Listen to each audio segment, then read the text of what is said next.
Hi out there, this is Heather Vickery, and you've tuned in to this week's episode of the Brave Files podcast. I am so happy to have you here with us today. This week, we're talking about healing through laughter. We all know that things seem a little bit brighter once we've had a very good belly laugh. Those moments where something just strikes our fancy and we can't stop laughing, we always feel better after that happens. But have you ever thought about dealing with your heartbreak, trauma, and grief through humor? Well, this week's guest, Pasha Marlowe, didn't consider herself a funny person.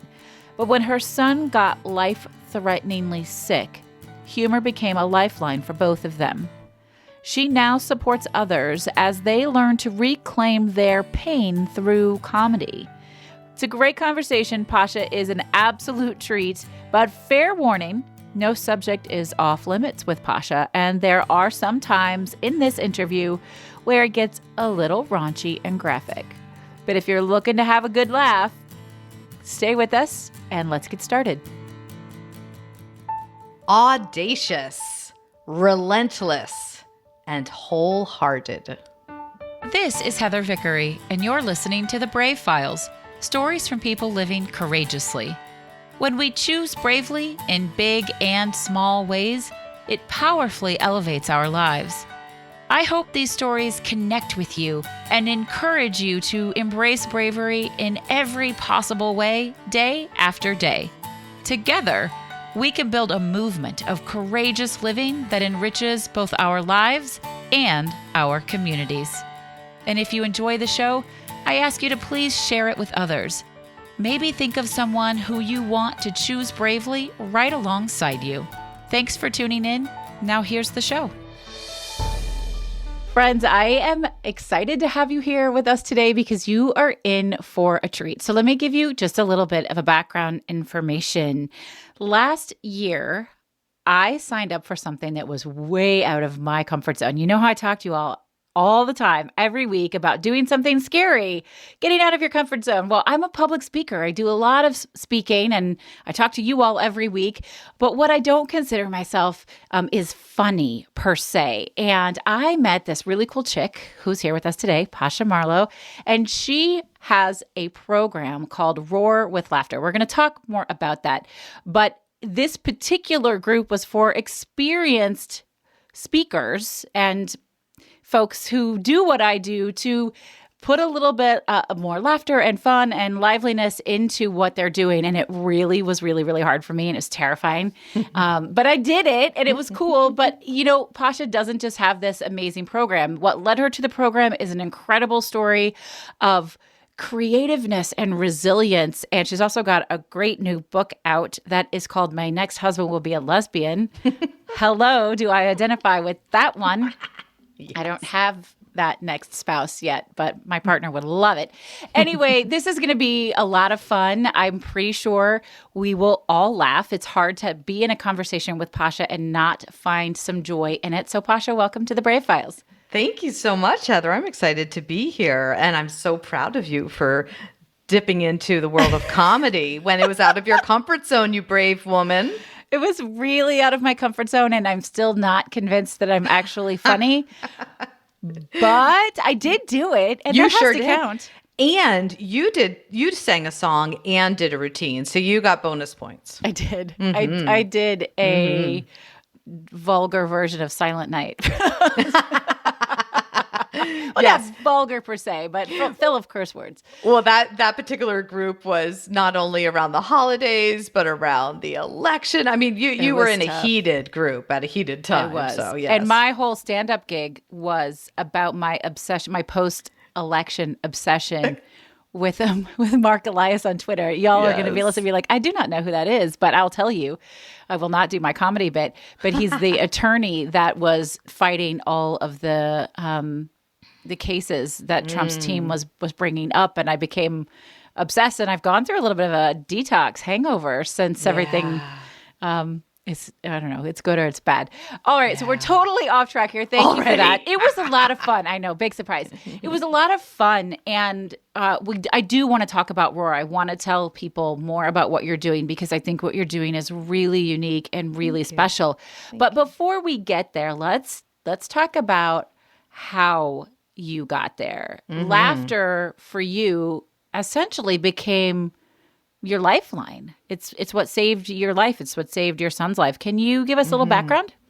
Yes, I came to comedy and laughter in the oddest of ways. My son, my 13-year-old, I have three children, two are adults, and my youngest is 13. And when he was 11, he went from being an active, joyful, silly young boy to the very next day not able to walk and or unable to go to school for his entire sixth grade. He was in constant chronic pain. The illness, because I'm sure everyone's wondering what it is chronic Lyme and some co-infections on top of a vaccine that went wrong. And we don't have to go into all the details of that. But what happened was the pain was so relentless that he wanted to take his own life. And we had gone through all the treatments, months and months of treatments and medicine and painful procedures and labs and hundreds of doctors, and ended up at Boston Children's Hospital, where we were told this was the pinnacle of all children's medical health, and certainly we would find some answers or clarity there. And when we got there, we spent a couple days there, and there was no clarity other than, which I'm sure we can all relate to, they said, well, he's just stressed.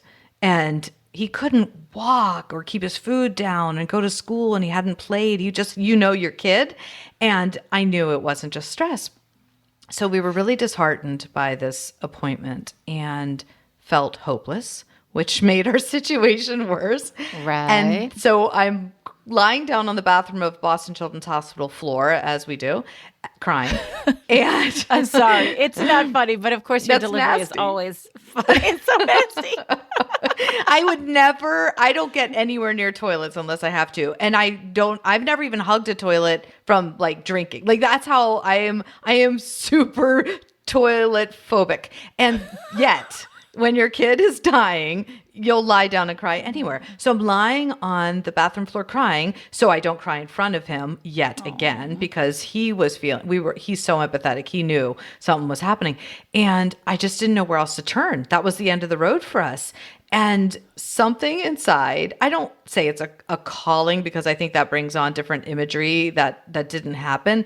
But I said, I am going to die. If my kid dies, I cannot survive it. I couldn't imagine surviving him taking his own life. And something inside of me said, there's one thing you haven't tried in your entire life. I don't know if I can swear on this thing because I almost said a swear word. We swear. Oh, man. Really? Okay. It's me, Marsh. I almost called you Marsha. Why did I almost call you Marsha. I'm sorry. The only Posh. thing, it's okay. It's actually healing, because it's good for me to laugh through it, because otherwise I'll just quiver. The only thing I hadn't fucking tried is laughing and having fun, which seems so paradoxical. And yet I was a therapist, I just had tried all the things that everyone who's listening is like, well, did you try herbs? Did you try acupuncture? Did you try massage? Oh, yes. We tried medical mediums and shamans and medicine and surgery. We went through it. And so interesting that in that moment, I realized that I had not had fun in my life 49 years later. I had not figured out how to access laughter. I was always serious and felt the dark heaviness of anxiety and depression and past traumas plague me. And I think he felt that too. And I just had a sense, a knowing that I needed to try this one last thing. And so I started to study, which sounds so nerdy, like research and study comedy. And then I found Viktor Frankl, who's not a comedian. He wrote about the Holocaust, but in his book, A Certain Man's Search for Meaning, he talks about that the people who survived the Holocaust are the people who were able to laugh in community together. And it struck me at just, how things come to you at the perfect moment. And I read it and I thought, well, my goodness, if that allowed people to survive the Holocaust, then let me try this with my son. So we would go to doctor's appointments and hospital visits, and we would sit in the offices and laugh about how bad it was, laugh about the irony, laugh about horrible bedside manner, how awful the medicine tasted. We weren't ignoring the pain or the struggle, but we were finding the edges and the parameters of humor around it. And he was into it because at this point he's probably 12 at this point. And we would use, potty humor as we do, and we would talk about, because the doctors there was a lot of testicular pain, which is just about the worst thing for a prepubescent boy to have to deal with. And they were talking about exploratory testicular surgery. That's funny. In the sense that it's so, like, who would want to do exploratory for no reason testicular surgery? Come on. And so we just found the funny in what is not usually funny at all, as people do when they're going through cancer, or hospice workers do, or EMS workers do. They have to find it to survive it, right? Yeah. Well, and I have questions. And there are also things that I know, so I'm gonna ask those questions. And did it change anything? Yes. So he's still sick. He's still in as much pain. He's still on the same couch he was on 2 years ago, almost 2 years ago now. He still doesn't go to school. He still asks for pain meds every day. He still sleeps with me. He still needs help often walking and going to the bathroom. Now he's 13. He's 5'7". Now, before he was shorter than me. Now he's taller and hairier and smellier. And he's also happier. He giggles. He laughs. We play games. We tell puns, we create puns, we go into each situation with the knowing that it's possible to find the humor in it. So I'll give you an example. The other day, he rolled over and he said, "Mama, I need pain meds. I'll do anything to feel better. Just please make it go away." And typically, my heart would just burst. I'd cry and I'd hold him and I'd say, "I don't know what to do. I wish I could take your pain away." And we would just sink deeper and deeper into the grief.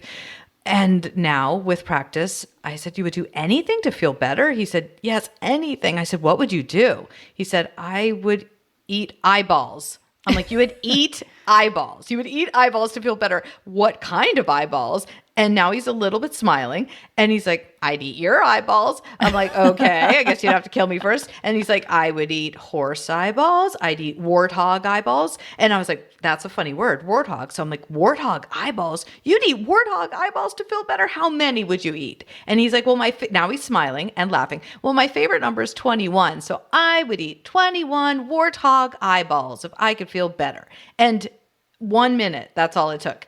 And his energy shifted. He woke up and he got dressed. I mean, like, these are little tiny miracles that happened in the middle of shitty days. Yeah. But it keeps him alive and it keeps me in the game with him. But redirection does work. Oh, yeah. Distraction does work. It's not always the answer, but it's often the answer. Like, I'm banging my head against the wall. You're talking about really, really, really horrifying major things. But even folks listening, you're working on a project for work and you can't figure it out and you're stuck and you're banging your head against the wall and you're fucking miserable. Like, do something else. Yeah. Walk away, make a joke, watch something funny, take a walk. Like, distraction helps. So I love that.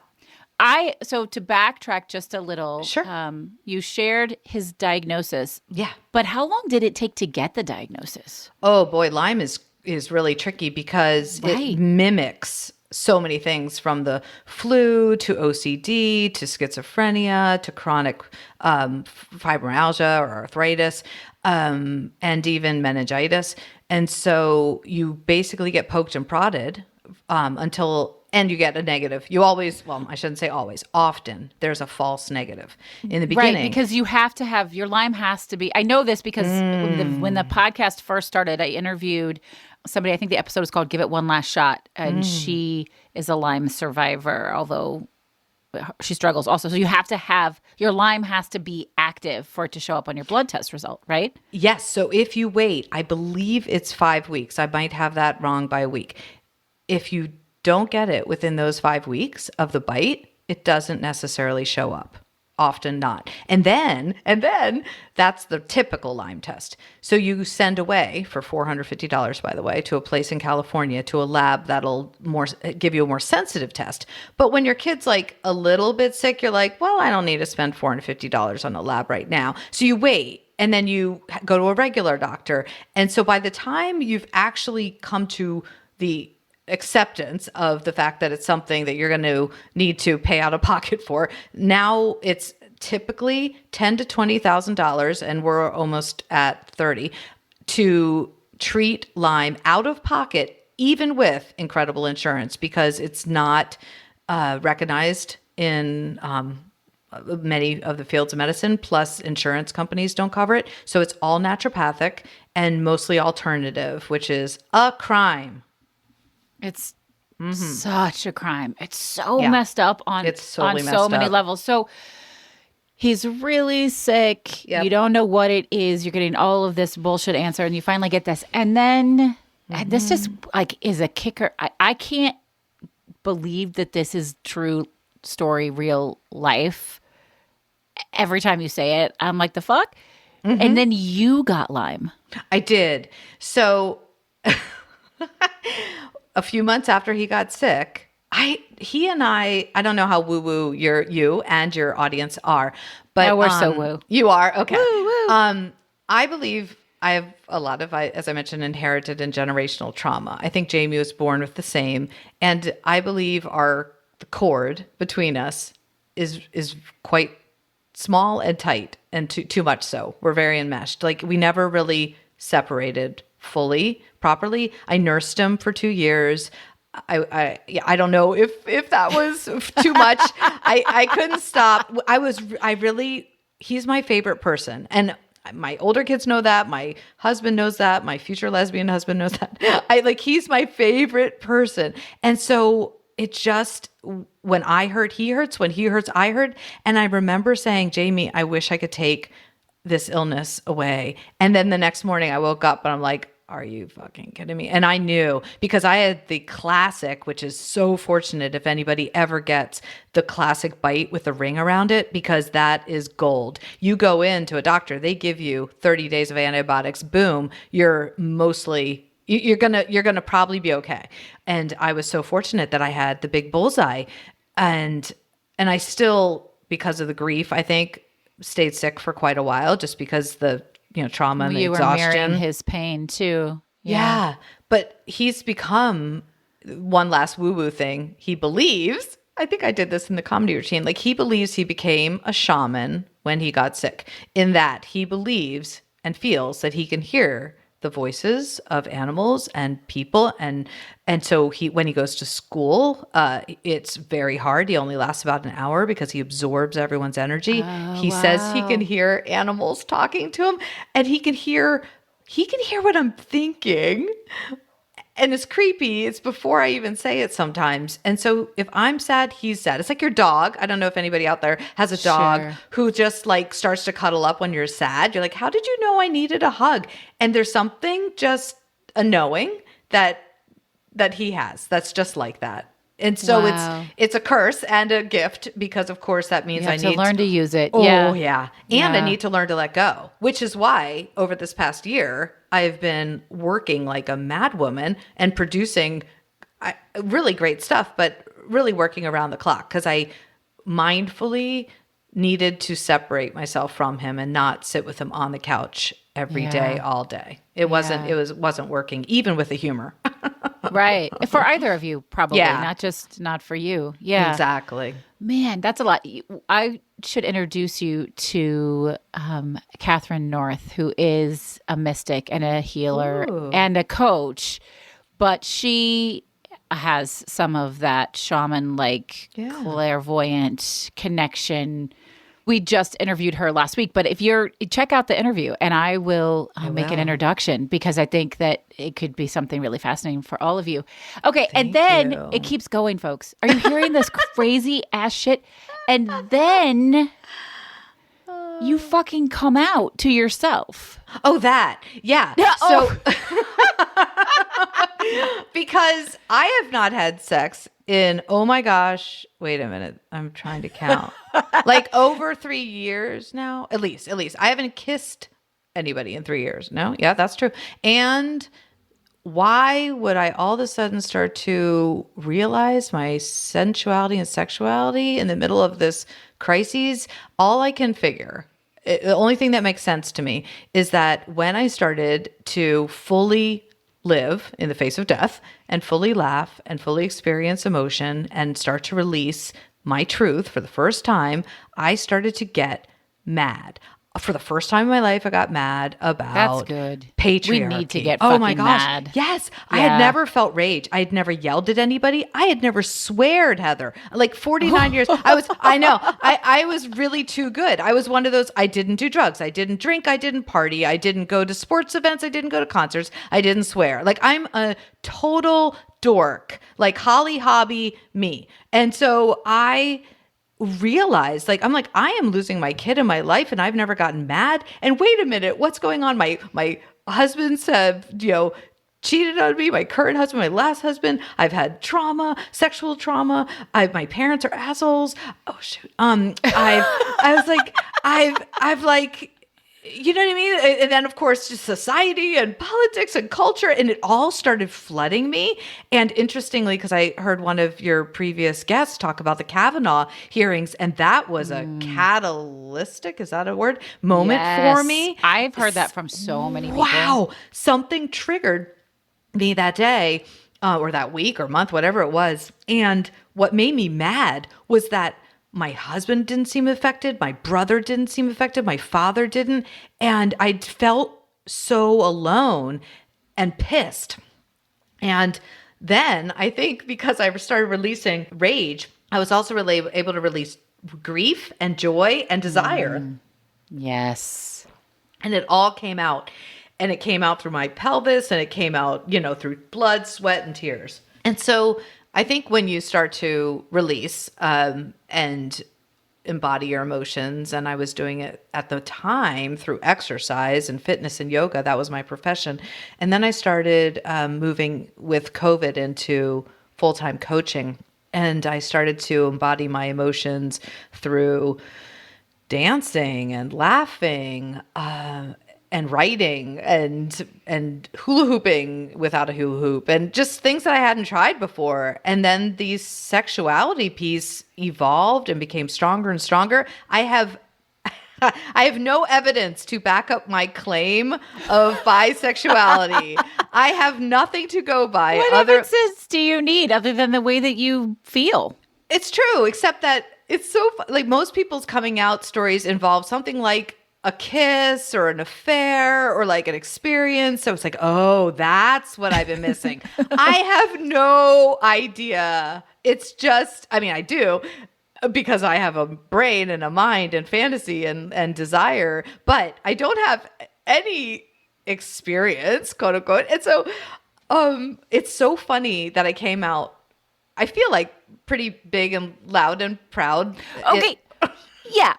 Just hold on a second, because I think you were starting to come out. The first conversation we ever had, which was, last spring, I think. Yeah. You very slowly, softly came out to me, but you didn't really come out. No, I didn't. You came out by writing a fucking book called My Next Husband Will Be a Lesbian and publish it. And you literally didn't. Right? I'm not telling your story for you. I am telling your story for you. You didn't come out. You just put it out there. You're like, fucking read the book. I don't care. That's me. I did. I said, okay, I'll release the book on Sunday. So I should probably give a little heads up and context on Saturday. So Saturday I was like, oh, by the way, I identify as bisexual Sunday. Oh, and I published a book. And so when I tell you, first my husband, who did know, for all of you who think I'm so mean, I did tell him I was writing the book. I told him the title. I showed him the book cover all before it was published. And he saw me, writing and editing for 100 hours a week, right? And so he saw the process. He knew. And yet I still am not quite sure he fully believed I was actually publishing a book that I would share with people. And so it's been a rocky week since Sunday, but strangely enough, my friends didn't know, my family, my mom, my dad, I have not talked about sexuality with my siblings, my parents, my friends from childhood, nobody knows. So when the book came out, nobody's called me. This is the funniest part. It's a very anticlimactic coming out because, nobody's coming to my door to give me a hug and be like, yay, you, go you. Oh, nothing. I'm giving you a hug. I'm very proud of you. Thank you. It's weird. I thought, you know, when you write a book, you're like book tours, book signings. And then when you come out, you're like, I'm going to go to a gay pride parade or go to, I don't know. Right. And so I have not seen a person since coming out or the book other than my husband and son. I have not heard somebody's voice of somebody I've known to call me. You know, it's really all online, this weird, like, yay, in comments and posts. And that's fun. It's good. But really the people who I know the most and Maybe I love they the most. don't get it. I can only imagine. I mean, the title sounds so tongue-in-cheek. Yeah. And I think straight women say things like, I need a wife all the time because That's true. They want that. So they would have to read your book, which, full disclosure, I'm getting a copy. It has been hard for me to get a copy. And I wanted to have one before we did this, but I figured since I knew you well enough, we could pull this off. Oh, yeah. But fine. my copy is supposed to arrive tomorrow, of all things. And I can't wait to read it. But in the book, are you a little bit more explicit? Tell us about the book. So fortunately, I was able to find 15, 16, I'm trying to think of the final number, other women to also share their stories, their coming out stories. And some are identifying as bisexual, some are trans, some are lesbian. Like it's it runs the whole spectrum, and they're all of different ages and races, and it's fabulous.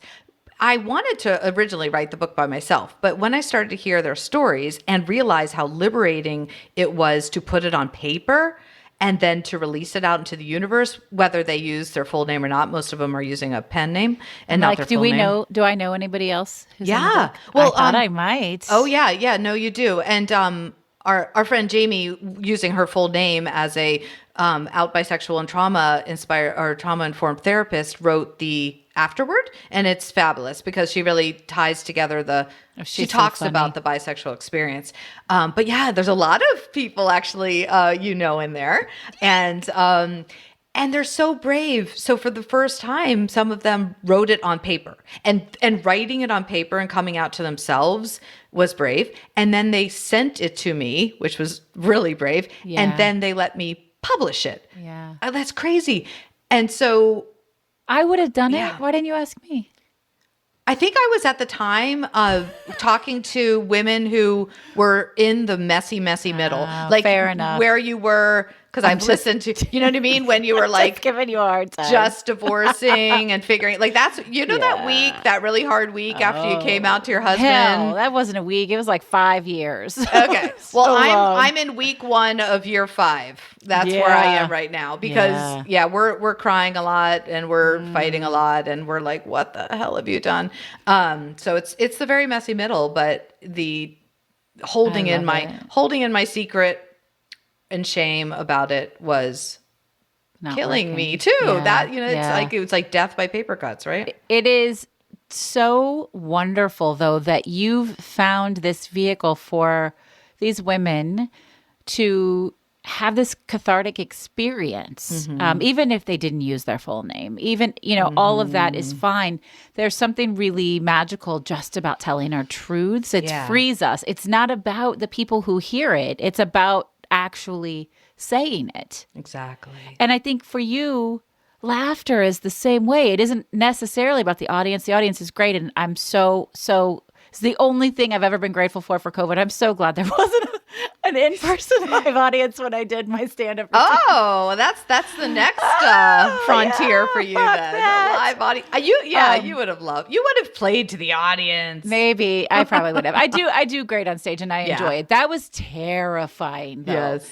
Awesome. But I think laughter is the same thing. Like taking whatever ails you, whatever is torturing you or causing discomfort or pain, and finding a way to laugh at it just sort of takes away its power. Absolutely. It takes away its power and it gives you your power back. Yes. So people who make their abusers, for instance, the punchline of their joke, that's taking back power. Yeah. Or finding the humor in a situation that used to pull them into depression takes back their power. So I've seen it, now we're in our 6th season, going on 7. And this particular season that I'm doing right now, the show's on Saturday, almost everybody across the board is talking about body shame and people-pleasing trauma response. So there's a theme with every show. This is and you never fascinating. know it in advance, right? It Nope. just seems to be that you have this magic touch of pulling people together. Now, how often are you running these Roar with Laughter coaching comedy programs? How often are you running them? So our next show is in April, and then we start a new season in May, and there is space available. Y'all, it's fun. And I purposely did it during the election cycle because I wanted to find joy in what I knew would be a very traumatic experience for me. And of course it was. Yes. And I was the least, and this is not self-deprecating. Y'all know that I don't self-deprecate. Like, that's not my jam.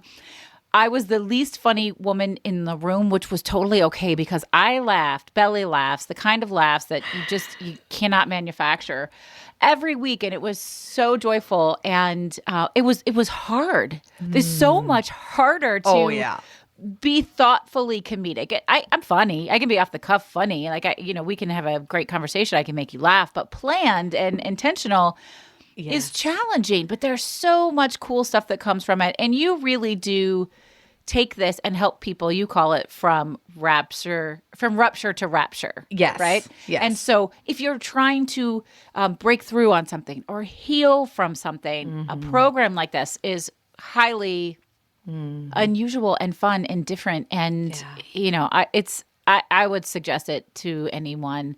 And I think it's fun. So we'll put all the links up in the show notes if you are interested. No, my show was not recorded. No, you cannot watch it. They're going to ask. There is a promo video, a very short 2-minute promo video where you're highlighted. But I want to say, because a lot of people probably know that you have a background in theater and you do public speaking. Most people that do the program actually have no theater performance background because all of these skills can be learned. And it's almost in the messiness and unpolished routines where the humor comes out the most. And I actually prefer those, that they're raw. They're raw. I love it. Yeah. No, I love it. So I think you all should do it and then invite me. Is that so unfair? You didn't get to see mine, but I'd like to see yours.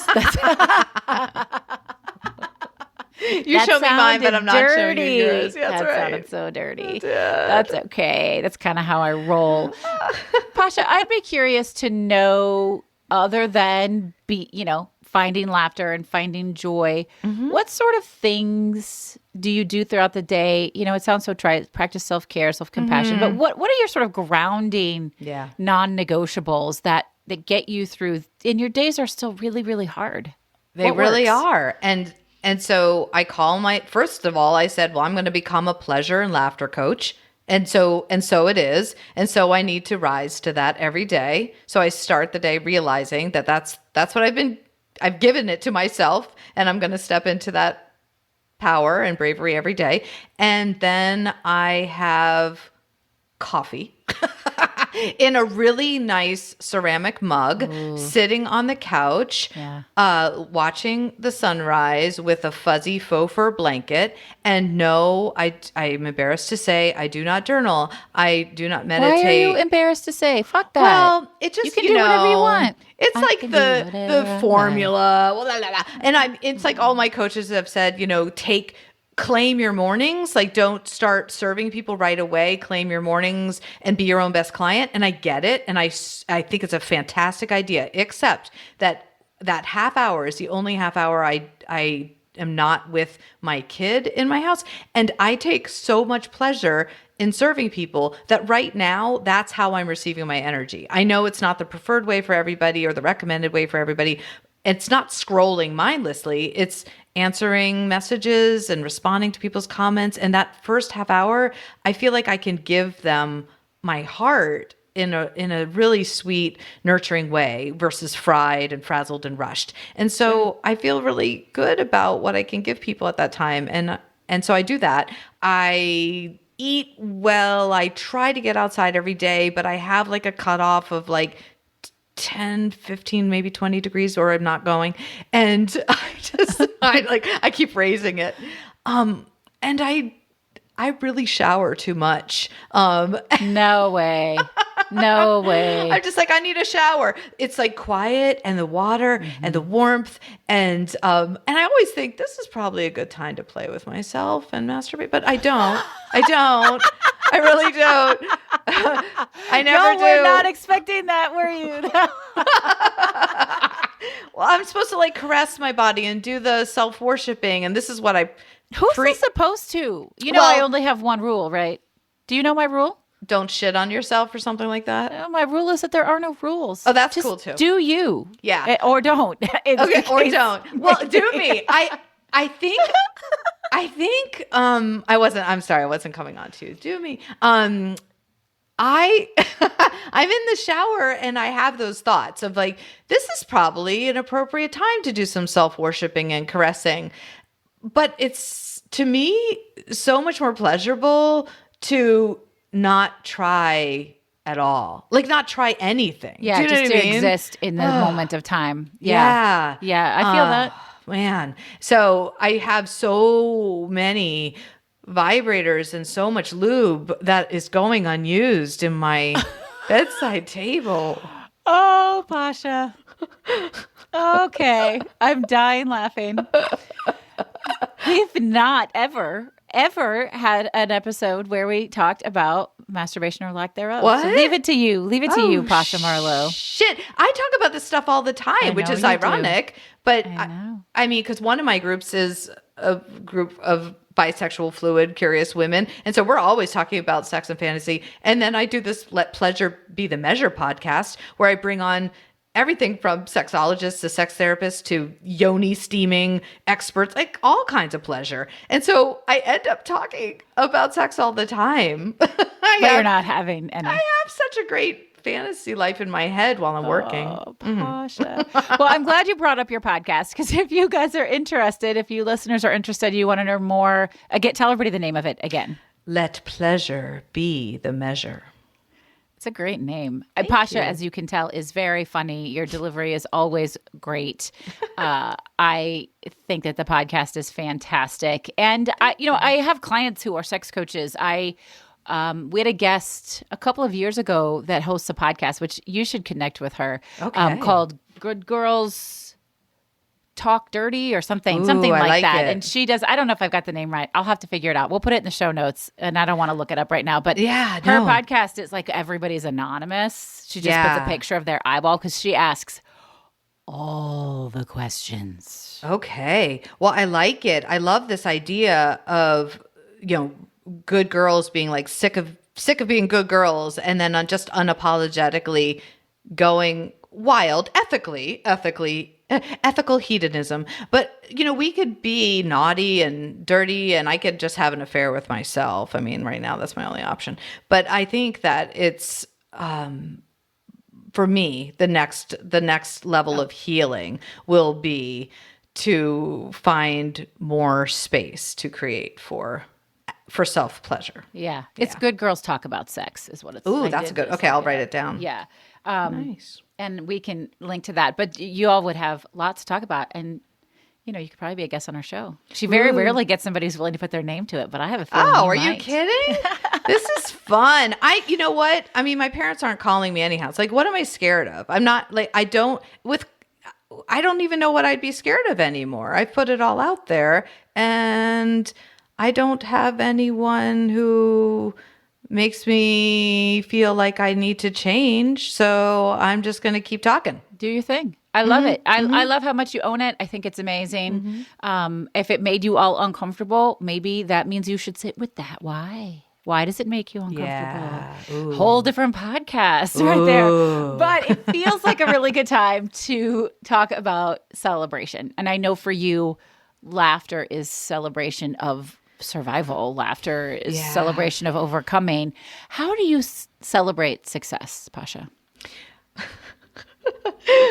I almost filtered. And we know it's not masturbating. Yeah. No, it's not. I almost filtered though because I thought there would be more celebration in the coming out in the book, and it was literally like, "Oh, you have mail." And then I checked the mail, and they said, "You are published." And then I pushed a link, and I said, "Oh, there it is." But I was by myself in my garage where I work, so it's like this is not celebratory. So what I did, and what I do sometimes is I book in previous times a spa or a dinner out with a girlfriend. Now I can't do that. So I booked a float. Do you know what a float is? A salt tank? Yeah.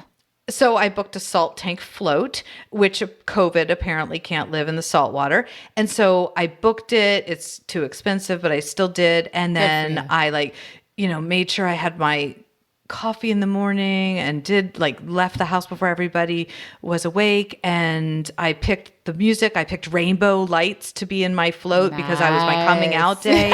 I was like, I went all in, and then I'm naked, but I forgot to take off my mask. But now my mask is okay. So I'm lying there, and I am not shitting you. That was a slip of the tongue, because I'm lying there and I got cramps, not because I'm menopausal. Those were not menstrual cramps. This was diarrhea cramps, right? And I'm lying. You're like, why did I invite this woman on my podcast? I am lying. This is my celebration. I was laughing at myself, like, this is how you celebrate, Pasha? You're a fool. I'm lying there. I'm like, really? I finally get comfortable, and now I have to go to the bathroom, but there's no bathroom in there. And they give you this tiny washcloth for a towel. So then you can't walk down the hall with the towel to go to the bathroom. So you have to get dressed, go down the hall, then come back, get undressed, got in the shower. Go. I'm like, oh, forget that. So I did Kegels for your butt, contract your sphincter.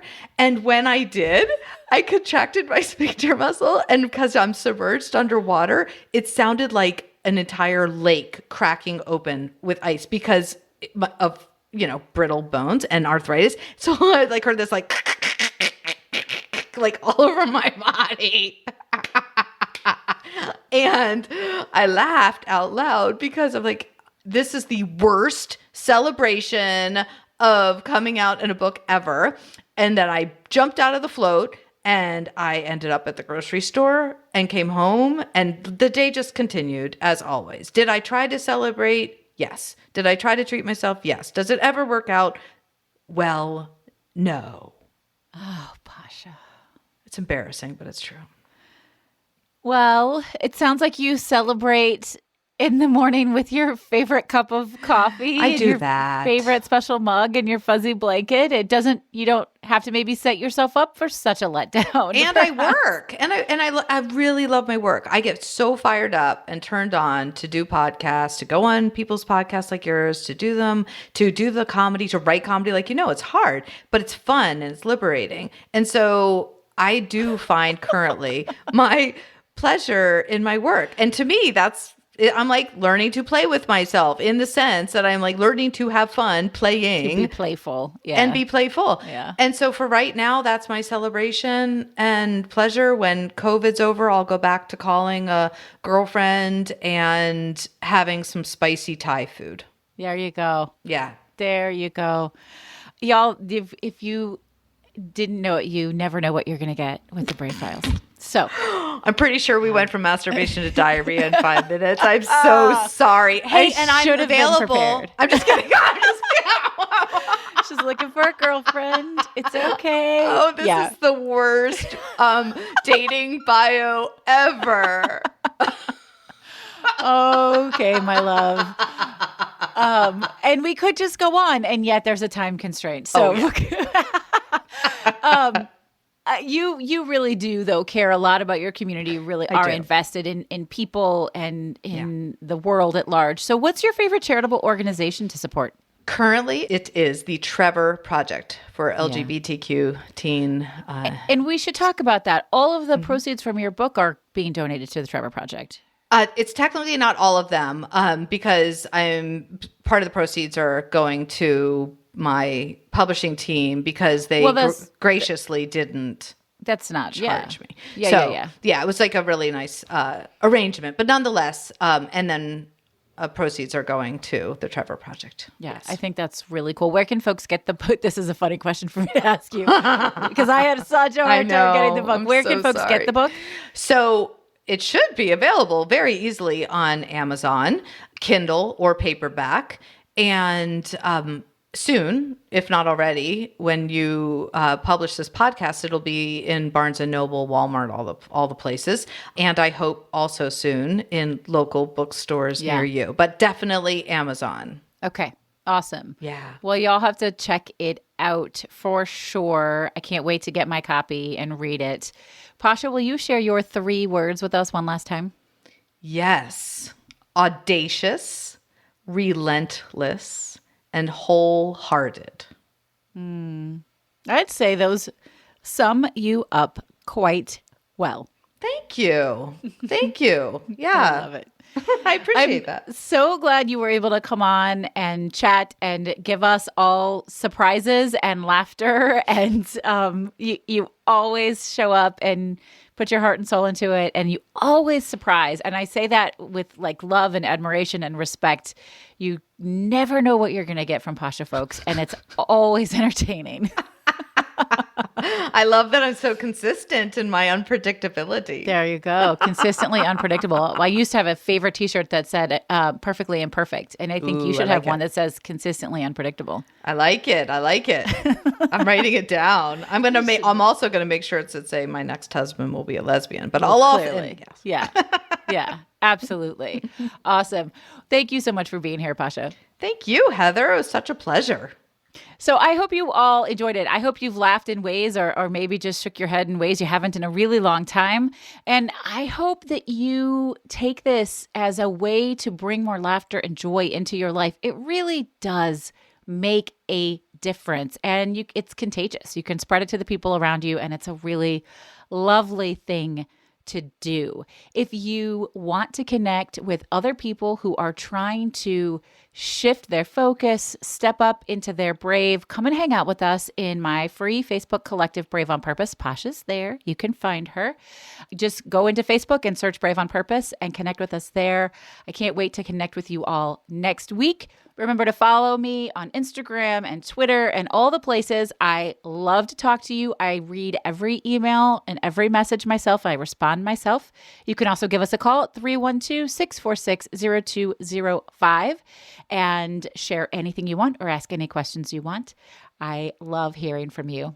This is Heather Vickery reminding you today and every single day to go out and choose bravely. Hey friends, I want to share something really exciting with you. We already know you enjoy listening to podcasts because you're listening to this one, but I'm also betting you enjoy audiobooks. And hey, listen, if you don't already enjoy audiobooks, then it's time to check them out. That's why I'm really excited to share Libro.fm with you. They are an incredible new platform for listening to audiobooks. And by choosing Libro.fm over other audiobook services, you are supporting a local bookstore of your choice and investing in your local community. Libro.fm offers over 150,000 audiobooks via their primary platform, which, by the way, they built with love and from scratch because they're a small business also. They even offer bookseller recommendations for great audiobook options. You can sign up right now via www.vickeryandco.com/LibroFM. That's vickeryandco.com/LIBROFM.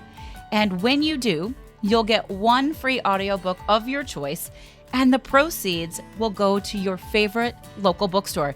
Now, check what I just said there. You're going to get a free book, and the proceeds are still going to go to your local bookstore because Libro.fm makes sure that their booksellers get paid even when they give a promo to customers.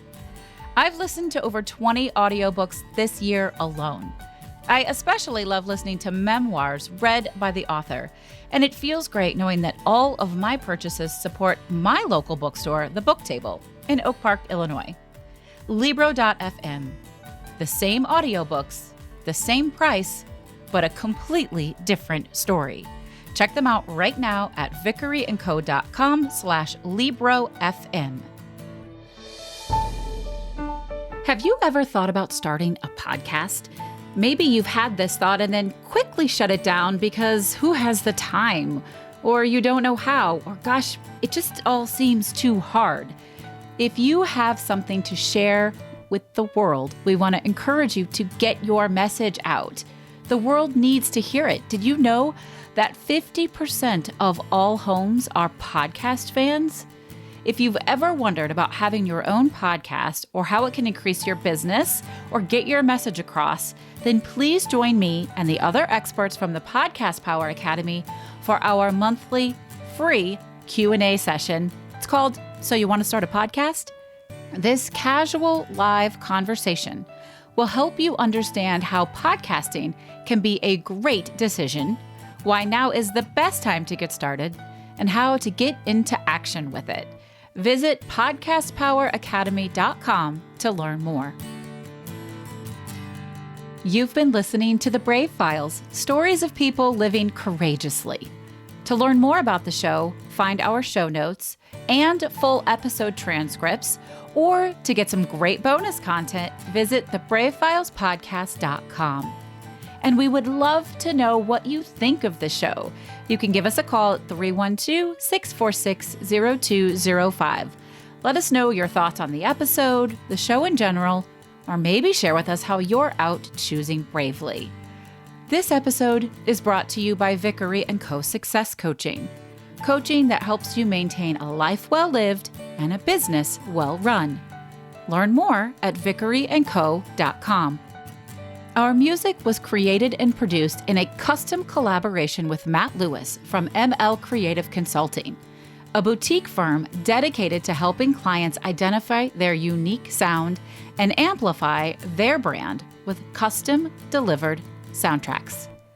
We couldn't do any of this without our extraordinary audio engineer, Andrew Olson. Learn more about him and check out his work at findandrewolson.com. And special thanks to everyone on Team Brave, from our producers, associate producers, copy editors, writers, and support team. Special thanks to Molly, Mary, Kim, Sabra, and Sabrina. I'm your host and executive producer, Heather Vickery. Thanks for tuning in, and we'll talk to you next week.